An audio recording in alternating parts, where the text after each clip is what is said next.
All right, welcome back. And it's now time for us to get into a very important conversation. World Drug Day is on the 26th of June this year. Now, we're talking about the International Day Against Drug Abuse and Illicit Trafficking. Now, I've been joined today on the set to have a conversation on this issue, which is very, very critical. The head of educational unit, Greater Accra, NACOC, and the deputy educational head, also with him, of the same institution. Now, Abdulaziz Ali, he's the head of the educational unit, and his deputy is Kwamina Sechi Edo. Gentlemen, you're welcome. Thank you. All right. Now, let's get right into it. NACOC. In a nutshell, simple sentence, who is NACOC? Right, thank you very much. Good morning to you and your cherished viewers. We want to extend our greetings to our Director General, who is also listening to us, and other officers of Narcotics Control Commission. When we say NACOC, it's simply the leading agency that has been mandated to fight risky behaviors, including drug abuse and drug trafficking. So, per the laws that we have the Act 1019 now. It mandates us to educate people on the dangers involved in drug abuse. And then we also do what is known as enforcement. So when you go to port of entry, that is the harbors, the airport, the border towns, we have our men there who take people through checks that has to do with drugs. And then we have our regional officers as well. Then we do the third one, which is counseling. So we have a whole department. So if there's somebody who is into addiction of these substances that we are going to talk about, there is a whole unit that counsels them, and if there's a need for referral, we do that. And then we also have what is known as precursor. So there are some chemicals that are used in making legal drugs. They are imported into this country. So also supervise the importation and also monitor what these chemicals are used for. So that is it in a nutshell. Now, when you say, so of course, I mean, World Drug Day is coming up. Yes, please. This year's theme is drug abuse and illicit. People first. Stop stigma and discrimination. Strengthen prevention. Yeah, that's the theme for this year. Yes. All right. Now, why the focus on that? I would look at the Ghana space and say that generally speaking, I don't think we're a country that necessarily abuses much drugs. Is that a complete? No, globally, drug use is on the high, and Ghana is also not an exception. We also find ourselves in the global. How bad world. is it in Ghana? It is bad. I think the latest statistics we have shows that about 47% of even our women are into the abuse of drugs. 47. Okay. Maybe then you should define what drug abuse is so that we can understand when you say about 47%. Yes. Because that's a lot. That's a huge number. Yeah, huge number, yeah. So what is drug abuse? Okay, so I'll take it this way, as substance abuse instead of drug abuse, substance abuse. So it's generally the abuse of any substance taken into a living organism, that is a human being, whichever mode or method in which it's taken, either by sniffing, by smoking, by injection, by mixing in food or whatever. That has an effect on the psychology of the person, that's on the brain of the person. That triggers or changes or alters the way the person behaves or sees things. So basically that would be substance abuse. Okay. Now, so for the ordinary person that's watching, when we talk about substance abuse, the lay person is probably looking more up to things like cocaine, heroin, weed, and so on and so forth. But I'm sure it extends beyond that. Just talk about how wide does this extend when you say substance abuse? What do you classify? What falls under that? Okay, so we would narrow ourselves to what the law gives us as narcotic drugs or narcotic substances. But these days there are also the abuse of other substances, both legal, some are illegal, some are legal and both illegal. So just yesterday on another sister TV station, we watched a documentary on the abuse of glue, and it's also coming up strongly. Yeah.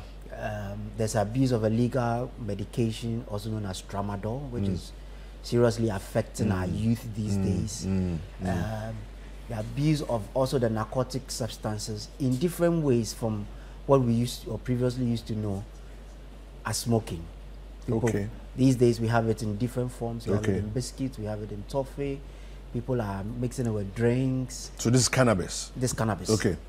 So that is how it is widely spread, because previously when it comes to smoking, because I would smoke and the scent would be all around me and people would hear, a lot of people were shying away from it because of probably immediately you smoke and pass. The stigma and everything else that goes with These that, days we have toffee, it is in a young guy's pocket. He takes it, puts it in his mouth, he's okay. It's like tom-tom. It's not a problem. Yes. Nobody gets the smell from you any longer. And so that is how bad and how wide people are now abusing it. And you know, when you soften it up from smoking, then we get our ladies also now getting involved, because this time it is no longer I'm going to smoke for everybody to see me smoking. But these days, in a very subtle way, toffee, biscuits, drinks, it's easy. Everybody has it. Nobody even identifies. Wow. Yes. Wow. And another serious aspect is also the abuse of shisha, which has become a lifestyle for some people, a fashion statement for people. But at the end of the day, people are abusing or using that shisha instrument to abuse more drugs. Okay. So the shisha itself, is it psychoactive, or they put things into the shisha that makes it? So they put things into the shisha instrument that makes it psychoactive. Wow. So you can put once, you know, it's an Arabian thing. So they were using what do you call it? Nicotine. That is in tobacco. Yeah. But once you can put nicotine in there, then you can put cannabis in there. You can put any other thing there. And it is flavored. So when you ask a lot of the young people or the youth who are abusing, they will tell you it is flavor. It is the poho, the mint, the strawberry flavor. That is what they would tell you. Wow. I would also like to add, apart from the illegal ones we know of, the marijuanas, the cocaine, he talked about the legal ones that have been abused. We can also talk about alcohol. Because when we want to talk about the commonly abused legal drug, then you can talk about alcohol. And then the new trend he was talking about, the sniffing of glue, we can also talk about the cow dung, the dried cow dung. You know, people dried cow dung. Yes, and then people. No, Abdul, what are you saying? The cow dung is dry. Yes, wrap it up with a piece of paper and then light it. Yeah. The feeling of, you know, that kind of feeling they will get from. I see. Smoking. Yeah. And then we can also talk about some cough mixtures around that are now being abused, and it is on the rise. Cough mixtures are being abused. You know, they come out with this concoction. As he said, we have the cocktail. So the combination of marijuana, the sobulo, some cough mixtures are added to it, and tramadol as well. And it's very devastating. Let's talk about cannabis. Yes, sir. I know that there's a certain legal framework within which cannabis is permitted for, I think it's industrial and medicinal purpose. Medical industrial, right? Yes. Now, if somebody is found with cannabis in their pocket, can they justify it in any way that will prevent them from being arrested? No, because as our act, our laws that we work with stands now, anything that has to do with the use, the cultivation, importation, exportation, possession of these substances is an offense. But wait, how are you going to cultivate for medical use or for industrial use? Okay, so just what I'm saying, how are you going to get it for medical use and industrial use if you don't cultivate? Okay, so that law that you are referring to, Section 43 of Act 1019, that was a special provision relating to cannabis. Okay. Unfortunately, a citizen of this country took the commission to courts, Supreme Court, and the Supreme Court ruled in favor of the citizen 4-3 for that section of the law to be taken out. Okay. He appealed, and again he won 5-4 in the appeal, and so that section of the law is on hold for now. That's the word, the cultivation. Yeah, the cultivation. Okay. That aspect or that provision was specifically to cultivate cannabis on a dry weight basis with a THC level, that's a delta 9 tetrahydrocannabinol level of 0.3%. Okay. So what basically we intended to do was to covet cannabis that had virtually 0% of THC, for even that one for industrial and medicinal purposes. The chemical responsible for the psychoactiveness in the marijuana plant is the delta 9 tetrahydrocannabinol. Okay. The cannabis plant itself has over 400 chemicals in it, but the most active ingredient in it is the delta 9 or the THC. And so that is what basically that law was meant to be. Any other cannabis without or with the THC level high is illegal. So we are not encouraging anybody to sell, to use, or administer in any form. So the law specifically is against it. When we read section, I think 36 of the law, or between 36 to 44 of the law, it states the various offenses where you cannot go close to any narcotic drugs. So it was not planting for use. We're not going to use, not going to smoke, not going to use for your recreational purposes. No. Yeah, but if you say industrial, are we going to import it? If it's for industrial purposes, are we going to import it? Are we not going to grow it before you use it for industrial? Yes. So then, under what remit is one able to grow for industrial purposes? Or you need a permit? Yes, you need a license. You need a license. So there was a provision okay. for that you needed to acquire. So can I read it? Yes, it says that the minister the Minister of Health, on the recommendation of the Commission, may grant a license for the cultivation of cannabis which has no more than 0.3% THC content on a dry weight basis for industrial purposes, for obtaining fiber or seed, or for medicinal purposes. So in conjunction with the Minister of Health, responsible for health, and the Commission, then a license can be given to somebody to do that. But as it stands now, as my brother said, that law is not in existence because it has been expunged. So we have to go back and then do the necessary things to make sure that I see. Now, for people who have already been addicted, do we have like rehab centers in Ghana? Are you aware of any functional rehab centers that people can go to get rehabilitated and recover? Okay. Currently, Ghana government does not have a rehabilitation center. What we have has to do with unit. So when you go to the three psychiatric hospital, the Accra Psychiatric Hospital, the Pantai at Medina, and then the Ankafo, they have units that see to it that people with addiction are being treated, but us in a form of a center that we don't have. In Kolebutu, we have the Addictive Disease Center. Also, that Addictive Disease Center. In Kolebu. In Kolebu. I see. So we have 4 units, let's say, but us in a form of center, we don't have it. Nevertheless, we have other private-owned rehabilitation centers. All over the country. A chunk of them are here in Accra. And I want to also state that the challenge we have with these units, has the governmental ones I spoke about, when you leave from the Ashanti region, you are not going to access any of these units. So if there's somebody in the north who has such a challenge, that person has to come down south. Years ago, I actually knew somebody in the north who had this problem. They had to be sent to Ankafo because there was no facility up north.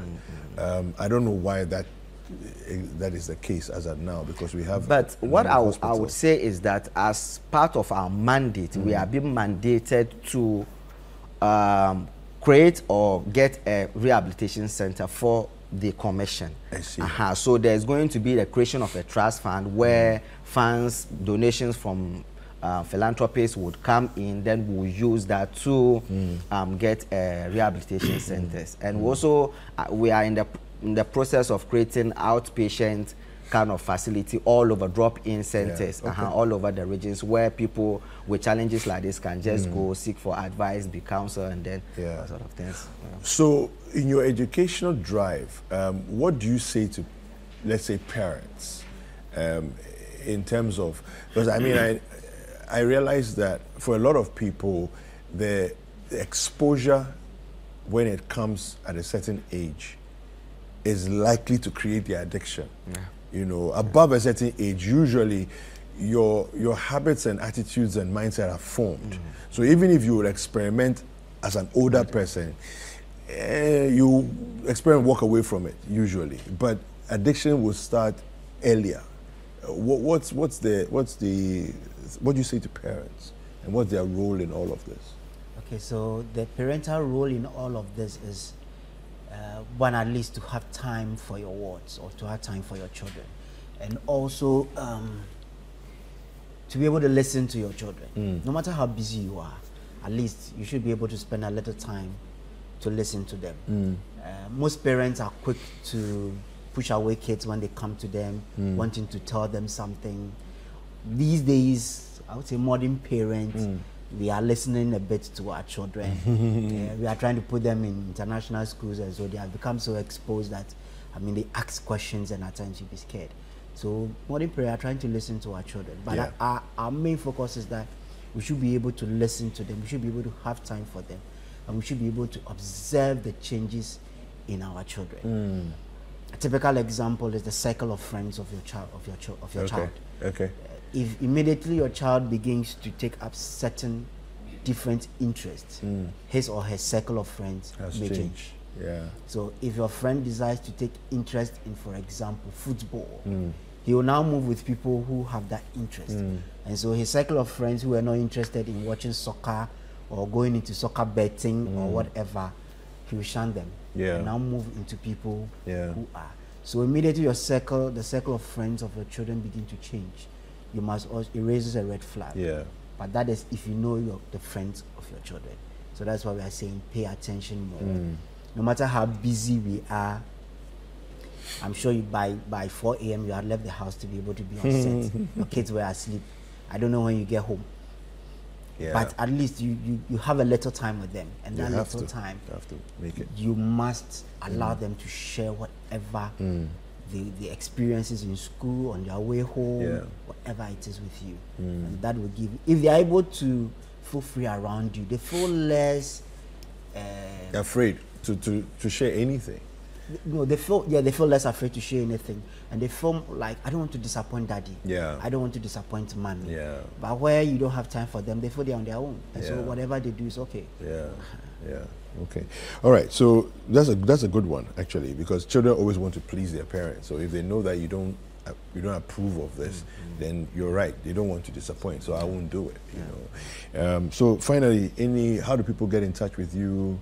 If people want to reach out and find out more, they need help with various things. Okay, so if you want to get us to have an educational program with you, you've listened to us this morning, we think it's quite educative, but you want more, probably for your school, for your community, for your church, even community. Right from here, we're going to Malata, have a community section with the Ayawaso Central Social Welfare. You can call us on 0299 4017 91. Yes, 0299 4017 91 or 0244 994 812 for an educational program. If you have started and you think, look, I want to stop, I'm having a bit of difficulty, because the first step to treatment is you identifying that you have a problem. You can call our counseling unit. They are always ready on 0299 401792. Okay. All right. 0299 401792. Is NACOC available on social media? Yes. Okay. Yes, we are. What's the social media handle? So Narcotics Control Commission, if you just click Narcotics Control on Facebook. So we do put up daily trend activities that we do. If there's also any arrest out there after the conclusion of the investigation and everything, we put it out there. As well. Okay. Fantastic. Kwamina, thank you. Abdul. Thank you very much for joining us this morning. Thank you for hosting us. All right. So we've been speaking this morning with the head and deputy of the educational unit of the Narcotics Control Commission.